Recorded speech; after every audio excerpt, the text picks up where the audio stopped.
Bismillahirrahmanirrahim. Assalamualaikum warahmatullahi wabarakatuh. Bapak Ibu SKPD yang kami hormati, pada kesempatan ini alhamdulillah kita masih diberikan kesempatan berupa kesehatan sehingga bertemu di awal 2021 ini dalam keadaan sehat walafiat. Bapak Ibu yang kami hormati, utamanya para pejabat penata usaha keuangan atau PPK SKPD, bendahara pengeluaran dan bendahara penerimaan. Alhamdulillah pada kesempatan yang baik ini kita bisa bertemu. Kaitannya kami akan mencoba sharing terhadap persiapan Bapak Ibu semua, khususnya di dalam mempersiapkan audit atas laporan keuangan tahun anggaran 2020. Perlu diketahui Bapak Ibu, alhamdulillah Pati saat ini sejak 2015 telah mampu mempertahankan opini wajar tanpa pengecualian, di mana itu kita peroleh dengan jerih payah panjenengan semua. Tanpa kerjasama semua pihak, opini ini juga tidak akan bisa terwujud. Maka harapannya pada LKPD tahun anggaran 2020, maka kita berharap untuk bisa mempertahankan opini wajar tanpa pengecualian yang ke-6 kalinya. Bapak Ibu yang kami hormati, saat ini di Pati sudah dilakukan audit oleh pemeriksa BPK Perwakilan Provinsi Jawa Tengah. Yang pertama adalah pada tahun anggaran 2020 kemarin triwulan 3 dilakukan audit belanja atau interim. Kemudian atas LKPD itu sendiri secara rutin dilakukan setiap tahun anggaran, utamanya di awal tahun seperti ini, yaitu audit pendahuluan dan audit rinci. Audit pendahuluan Bapak Ibu, sebagaimana info yang panjenengan terima, sudah dimulai tanggal 20 Januari 2021 secara daring selama 8 hari. Maka akan ada nanti permintaan dokumen selama 8 hari itu Bapak Ibu perlu disiapkan. Kemudian tanggal 1 sampai tanggal 25 hari ke depan di bulan Februari nanti akan dilakukan secara offline. Pemeriksa akan hadir di Pati, maka responsif dari kita semua ini perlu menjadi harapan kita. Kemudian baru ketika LKPD-nya sudah disampaikan kepada BPK oleh kita, nanti baru dilakukan audit rinci. Biasanya sekitar bulan April ini akan dilakukan audit selama 1 bulan penuh. Bapak Ibu yang kami hormati, kita sudah biasa menghadapi pemeriksaan ini secara rutin setiap tahunnya. Gaya dan pola pemeriksa itu berbeda-beda. Maka yang terpenting adalah tidak masalah itu, tapi fokus dari material ataukah tidak bahan atau objek pemeriksaan tersebut. Maka dari itu Bapak Ibu, kita harus mempersiapkan dengan sebaik-baiknya. Perlu diketahui bahwa saat ini kita masih menggunakan aplikasi SIMDA untuk tahun 2020. Maka SIMDA itu bukan penuntas pekerjaan baik kita kemudian dengan SIMDA itu beres, tetapi SIMDA itu sebagai alat mempermudah kita, memperlancar kita, mendukung kita atas data-data yang kita buat. Maka ini yang harus kita ketahui Bapak Ibu. Bapak Ibu yang kami hormati, berikut kami akan sedikit sharing dengan Bapak Ibu OPD, khususnya di dalam kesiapan menerima audit dari pemeriksa yaitu BPK Perwakilan Jawa Tengah yang dimulai tanggal 20 Januari 2021. Bapak Ibu, kami akan sharing terkait slide-nya, mohon untuk bisa dipahami.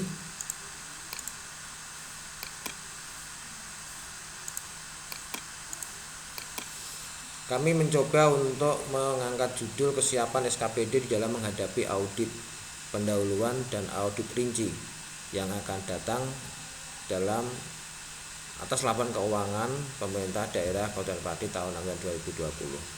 Banyak hal yang harus dipersiapkan, meskipun Bapak Ibu sudah banyak yang pirsa terkait dokumen apa yang harus dipersiapkan yang diminta BPK kelak. Yang pertama Bapak Ibu, yaitu ada 13 dokumen yang wajib disiapkan oleh SKPD. Menurut kami ini rutin dilakukan setiap tahunnya, yaitu laporan fungsional bendahara pengeluaran. Nah, Bapak Ibu ini tentu sudah memahami, di SIMDA pun sudah ada. Ini dicetak setiap bulan ataukah tidak, dicetak pada saat pengajuan apakah tidak. Nah, mohon untuk disiapkan bukti dukung atas hal ini. Yang kedua adalah rekening koran. Rekening koran Bapak Ibu juga setiap bulan dicetak melalui Bank Jateng. Ini kaitannya dengan nomor 3, yaitu berita acara pemeriksaan kas. Apakah sudah ada dokumen berita acara pemeriksaan kas setiap 3 bulan dan dokumen register penutupan kas yang diperiksa oleh inspektorat. Biasanya hal ini menjadi kelupaan khususnya bagi SKPD yang tidak menjadi sampel pemeriksaan inspektorat, sehingga berita acaranya tidak ada, register penutupan kasnya tidak ada. Nah, ini kan menjadi kelemahan SPI kita nanti. Monggo nanti saldo ketika membuat berita acara juga jangan sampai salah, karena berita acara itu sejujurnya dan register penutupan kasnya harus nyambung dengan nomor 2 dan nomor 1, yaitu terkait dengan saldo bank, kemudian posisi fungsional bendaharanya di kendalinya. Nah, ini jangan sampai nanti disajikan kepada pemeriksa 3 dokumen tidak nyambung setiap bulannya. Ini akan berpengaruh pada temuan objek di sistem pengendali internal. Yang keempat, Bapak Ibu, STS, bukti-bukti setor tolong untuk disiapkan. Biasanya diminta oleh pemeriksa, termasuk pajak. Nah, pajak, bukti setor pajak dan sebagainya. Kemudian ini kaitannya dengan nomor 5, yaitu semua bukti SPJ oleh bendahara pengeluaran, mohon untuk betul-betul disiapkan sehingga ketika nanti BPK itu meminta dokumen tersebut, Bapak Ibu sudah siap. Kalau memang diminta aslinya, maka diberikan aslinya dan tolong untuk berita acara tanda terimanya. Kemudian kalau memang fotokopi, maka disiapkan fotokopi mulai sekarang. Yang keenam, Bapak Ibu, yaitu rekonsiliasi pendapatan. Hasil dari rekonsiliasi pendapatan bagi OPD pemungut pajak, debusi dan KNDR lainnya itu atau PAD per 3 Desember 2020, maka setiap kali panjungan rekon itu kan pasti ada berita acara rekonsiliasi. Nah, ini monggo untuk disiapkan. Jangan sampai nanti SKPD tidak memiliki berita acara rekonsiliasi pendapatan. Ini kita amati kan sudah berjalan. Yang ketujuh, Bapak Ibu, yang tidak kalah pentingnya, akhir tahun kemarin juga sudah diangkat oleh pemeriksa, utamanya yaitu terkait dengan stok opnam persediaan barang habis pakai. Kebetulan sampel BPK saat ini belum sampai ke PPTK secara detail. Tapi suatu ketika Bapak Ibu, karena gaya dan pola pemeriksa itu berbeda-beda setiap tahunnya, maka tolong untuk betul-betul dipersiapkan berita acara stok opnam persediaan barangnya, baik itu barang habis pakai dan obat-obatan. Apakah itu sudah diperiksa inspektor maupun belum? Bapak Ibu, saya kira per 1 Januari 2021 sudah bisa menyajikan berita acara stok opnam. Jadi tidak menunggu lama. Ini harapannya. Dan tentu ada rekonsiliasi, maka disiapkan juga berita acara rekonsiliasinya dengan bidang aset. Sejauh mana persediaan itu? Kalau Disdik berarti biasanya terkait dengan BOS. Ini harus bagaimana di internal Disdik dengan sekolah itu bisa mempersiapkan berita acara rekonsiliasinya, baik itu belanjanya, persediaannya, maupun asetnya, maupun kasnya. Yang kedelapan, Bapak Ibu, tidak kalah pentingnya, ini menjadi bidian rutin setiap tahun yang menyebabkan material di dalam pemeriksaan, yaitu aset tetap. Aset tetap kebetulan tahun anggaran 2020 PAD itu ada sensus BMD. Maka berita acara sensus, dokumen-dokumen sensus, kemudian rekonsiliasi hasil terakhir, mohon untuk betul-betul sudah selesai. Sehingga ketika diminta dokumen itu sudah siap. Kemudian termasuk juga penyusutannya nanti terkait dengan neracanya. Ini juga sudah siap hitung-hitungannya. Kemudian Bapak Ibu jangan sampai lupa ini nomor 8, karena ini material sekali terkait dengan aset ya. Hal yang rutin dilakukan pemeriksa setiap tahun sekali. Nah, kalau kita sampelnya ringan ya akan menghasilkan dengan baik, tapi kalau sampelnya pas kebetulan tidak tepat sesuai dengan harapan kita, kan akan mempengaruhi opini. Padahal aset tetap itu nilainya besar-besar, material-material. Nomor 9, Bapak Ibu, semua dokumen pekerjaan fisik, kontrak ini tolong disiapkan. Jangan sampai nunggu diminta BPK panjenengan baru dedebukan mempersiapkan dokumen. Nomor 10, Bapak Ibu, daftar piutang daerah. Ini khususnya pada OPD penghasil. baik itu pajak, retribusi, TGR dan lain sebagainya yang berpengaruh pada utang piutang. Ini dokumen utang. Nah, dokumen utang ini juga harus dipersiapkan, juga ada kaitannya. Nomor 11 Bapak Ibu terkait SKP, SKR, ketetapan pajak, ketetapan retribusi yang berpengaruh pada objek pajak. Yang ini akan ada kaitannya dengan pemeriksa akan menyambungkan antara poin 10 dan nomor 11. Ini apakah terkait, apakah tidak, nanti panjenengan akan bisa dibuktikan dengan dokumen yang disajikan oleh SKPD. Kemudian nomor 12, nah, dokumen-dokumen terkait hibah, terkait bansos, banku, tolong untuk betul-betul disiapkan. Utamanya SPJ Bapak Ibu, SPJ bansos, SPJ hibah. Ini kadangkala ketika BPK hadir itu masih banyak yang belum dikumpulkan kepada OPD terkait. Termasuk juga ADD ya, SPJD, laporan keuangan desa dan sebagainya ini belum diselesaikan. Kemudian untuk BOS dan BLUD ini SP2B dan SP3B-nya jangan lupa. Karena ini kalau kita amati kan saat ini untuk BOS kan dokumen SPB dan SP2B. Sedangkan BLUD dokumennya adalah SP3B dan SP2B, mengacu sesuai dengan peraturan Menteri Pendidikan, Mendagri Dalam Negeri. Kemudian untuk BLUD pedoman terkait dengan BLU Permendagri 79. Ini yang harus panjenengan ketahui. Termasuk di BLU nyuwun sewu, regulasi-regulasi yang belum sesuai dengan Permendagri 79 ini juga menjadi perhatian pemeriksa. Karena terkait dengan asas kepatuhan. Di BLUD sudah melakukan perencanaan, sudah melakukan penatausahaan, kemudian pertanggungjawaban. Tetapi apakah sudah sesuai dengan regulasi yang ada ataukah belum? Bagaimana kebijakan akuntansinya BLUD? Bagaimana regulasi perencanaan? Bagaimana regulasi dengan penatausahaan? Nah, ini akan disambungkan. Ya.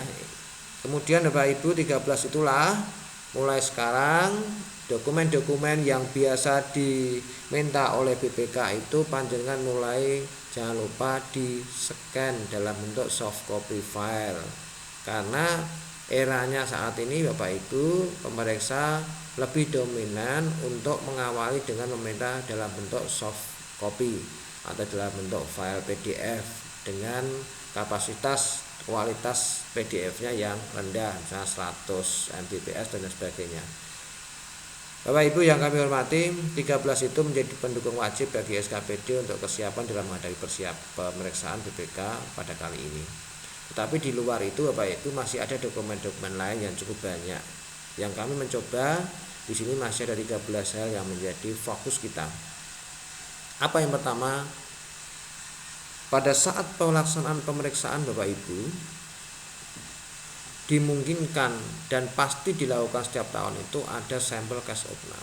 Maka Bapak Ibu tolong untuk bersiap diri terkait dengan dokumen cash opnam, keadaan kasnya, beran kasnya dan sebagainya. Utamanya kalau Bapak Ibu melaksanakan panjar atau tidak melakukan panjar tapi di PPTK kadang sudah dibagikan, sudah direalisasikan di PPTK tapi SPJ-nya belum masuk. Nah, ini tolong hati-hati. Karena BPK akan sampel terhadap kas opnam di SKPD. Apalagi tahun 2021 panjenengan sudah terima UP. Nah, ini akan dicocokkan. Cocokkah ketika dilakukan stok opnam atau kas opnam pada saat pemeriksa itu datang ke SKPD. Termasuk nomor 2, fisik uangnya, BKU-nya, buku pajaknya, buku UP-nya, GU-nya dan sebagainya. Ini akan diluruskan berbanding lurus dengan dokumen-dokumen yang ada. Termasuk pajak dan sebagainya. Nomor 3 ini juga bendara jangan sampai kelupaan. Kemudian yang keempat Bapak Ibu, bukti-bukti belanja UP ya. Ini akan mempengaruhi material kita dilakukan pemeriksaan. Kemudian sisa-sisa ini saya kira kalau nomor 5 ini Bapak Ibu saya melihat semua SKPD di tahun anggaran 2020 sudah setor semua. Hanya Dinas Pendidikan yang masih ada kas di bendara pengeluaran itu pada tahun 2019 informasinya juga hasil rekon kemarin belum setor. Kemudian 2020 ini masih proses untuk berapa kepastian angka yang belum setor untuk tahun 2020, sehingga akan muncul lagi nanti di neraca SKPD Dinas Pendidikan. Nah, kemudian untuk nomor 6, laporan keuangan ini harus berbanding dengan nilai fisiknya. Nah, ini kan biasa Bapak Ibu sudah diminta Bapeda dan sebagainya, ini bisa menjadi dokumen yang nanti disiapkan. Aset tetap ini juga masih pasti akan menjadi sampel Bapak Ibu. Kemudian tidak kalah pentingnya adalah NPHD, SK, BAST, hibah, bansos dan sebagainya ini. Kemudian para penerima hibah harus sudah terdaftar di Pusbangpol. Kemudian alokasi dana desa, kesiapan dari desa itu sendiri. Kemudian aset tetap BOS, aset tetap CKN, aset tetap BLU, yang semuanya tidak bersumber dari RKUD. Kalau di Dinas Pendidikan ada juga aset yang bersumber dari komite masyarakat dan sebagainya. Tolong untuk betul-betul diwanti-wanti bahwa ini sudah tercatat semua di laporan keuangan SKPD atau di khususnya di BMD milik SKPD masing-masing. Semuanya Bapak Ibu dokumen permintaan yang kita siapkan itu tolong untuk betul-betul disiapkan baik dalam bentuk hard copy maupun soft copy, karena era sekarang BPK lebih dominan pada soft copy, maka soft copy-nya untuk juga dipersiapkan. Bapak Ibu, itulah 13 hal yang menjadi fokus BPK, baik dokumen di atas tadi maupun sampel-sampel di lapangan. Yang terpenting Bapak Ibu betul-betul menyiapkan baik itu sisi dokumen maupun kesiapan manajemen di SKPD masing-masing, agar nanti dalam pemeriksaan Bapak Ibu tidak ditemukan secara material hal-hal yang akan mempengaruhi opini, padahal Padi sudah memperoleh opini wajar tanpa penilaian yang kelima, dan harapannya pada tahun anggaran 2020 ini kita bisa mempertahankan opini wajar tanpa pengecualian yang ke-6 kalinya. Bapak Ibu, sebelum saya akhiri, maka fokus dari pemeriksa keuangan setiap tahun itu akan menghasilkan dari 3 pelaporan hasil pemeriksaan. Yang pertama adalah terkait dengan resume hasil pemeriksaan itu sendiri, berikut laporan keuangannya. Kemudian yang kedua adalah hasil pemeriksaan itu sendiri terkait dengan SPI, sistem pengendali internalnya, sejauh mana ini apakah material apakah tidak di pemerintah daerah Hutan Pati. Yang ketiga adalah hasil pemeriksaan terkait dengan regulasi, yaitu atas asas kepatuhan, apakah selama proses pengelolaan keuangan daerah di Kabupaten Pati ini patuh pada perundang-undangan yang berlaku apakah tidak. Ini juga akan mempengaruhi opini apakah nanti kita mampu mempertahankan wajar tanpa pengecualian apakah tidak. Ini tergantung pada pelaksanaan pemeriksaan di lapangan dan kesiapan dari Bapak Ibu. Yang terakhir Bapak Ibu, responsif atas pemeriksaan itu dibutuhkan oleh panjenengan semua, sehingga ketika dibutuhkan dokumen-dokumen yang diminta secara cepat oleh pemeriksa, maka harapan kami adalah panjenengan semua itu bisa menyajikan secara cepat dan tepat agar tidak terjadi problematika di lapangan. Ini yang sering kita wanti-wanti, sehingga Bapak Ibu itu lebih nyaman ketika dokumen sudah diserahkan, sehingga tidak ada PR lagi di kemudian hari. Bapak Ibu yang kami hormati, itu sedikit hal sharing kesiapan atas pemeriksaan laporan keuangan pemerintah daerah Kabupaten Pati tahun 2020 untuk panjenengan. Mohon untuk betul-betul disiapkan ini dalam rangka memberikan kelancaran proses pelaksanaan pemeriksaan oleh tim audit Badan Perwakilan Pemeriksa Keuangan Perwakilan Provinsi Jawa Tengah untuk LKPD Kabupaten Pati tahun anggaran 2020. Demikian, semoga bermanfaat dan nanti kita akan berjumpa di lain waktu di dalam bagaimana mempersiapkan terkait dengan langkah-langkah sejauh mana proses laporan keuangan ini kita hasilkan agar di audit rinci nanti bisa menjelaskan segalanya, melancar segalanya dalam pemeriksaan BPK Perwakilan Provinsi Jawa Tengah. Demikian Bapak Ibu yang kami hormati, mohon maaf bila ada kata-kata yang salah yang kami sampaikan, maka kami izin undur diri. Wassalamualaikum warahmatullahi wabarakatuh.